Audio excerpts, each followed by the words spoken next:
জ্বালানি সংকটের কারণে রেমিটেন্সের প্রবাহ কমে যাচ্ছে, দ্রব্যমূল্য বাড়ছে, জ্বালানির অভাবের কারণে শুকনা মৌসুমের সামনে বড় মৌসুম, এখন সেচ সংকট হচ্ছে, মাঠে কৃষি যন্ত্র, কৃষির উৎপাদন সব জায়গায় জ্বালানি সংকট সৃষ্টি হচ্ছে। এই সরকার সেই সংকটের সমাধান করতে পারছে না।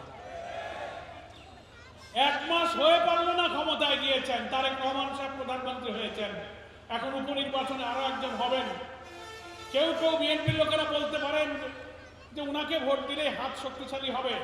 চিন্তা করতে হবে কার হাত শক্তিশালী করবেন। যারা ক্ষমতায় গিয়ে জনগণের কোটি কোটি টাকা লুটপাট করবে তাদের হাত শক্তিশালী করবেন, না প্রত্যেকটি পয়সা আমানতদারির সাথে জনগণের জন্য যারা ব্যয় করবে তার হাত শক্তিশালী করতে হবে। পার্লামেন্টে 1 মাস মাত্র শেষ হলো, জনগণের কাছে নির্বাচনের আগে দেওয়া বিএনপির যে প্রতিশ্রুতি তা কি ওনারা রক্ষা করতে পেরেছেন?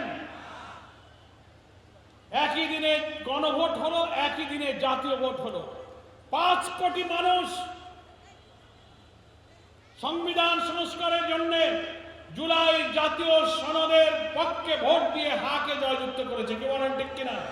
এই বিএনপি জামাত সহ আমরা জুলাই জাতীয় সনদে স্বাক্ষর করে মেনে নিয়েছিলাম সংবিধানের এই সংস্কার করে দেশকে দলীয়করণ, দুর্নীতিবাজ এবং শেখ হাসিনার রাষ্ট্রীয় কাঠামোতে কর্তৃত্ববাদী, ফ্যাসিবাদী, দুর্নীতিবাদের যে কাঠামো তৈরি করে গিয়েছে, রক্ত দিয়ে আমরা সেই কাঠামো পরিবর্তন করে এমন একটি বাংলাদেশ রেখে যাব যারাই ক্ষমতায় আসবে তারা যেন একটি মানবিক, বৈষম্যহীন নতুন বাংলাদেশ তৈরি করতে পারে।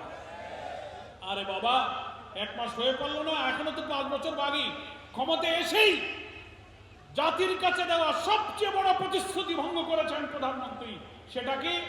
5 কোটি মানুষের ভোট হায় জয়যুক্ত করে জুলাই সনদ বাস্তবায়নের জন্য যে ভোটটা দিল, ওনারা সেই গণভোট বাতিল করার জন্য পার্লামেন্টে অর্ডিন্যান্স আনেছে। যারা 5 কোটি মানুষের ইচ্ছাকে বাতিল করতে পারে তাদের হাতকে কি শক্তিশালী করা যাবে? এখনই তো কেবল 1 মাস, আরো তো 5 বছর বাকি। আরো কত বেঈমানি বিশ্বাসঘাতকতা করবেন আল্লাহই ভালো জানে।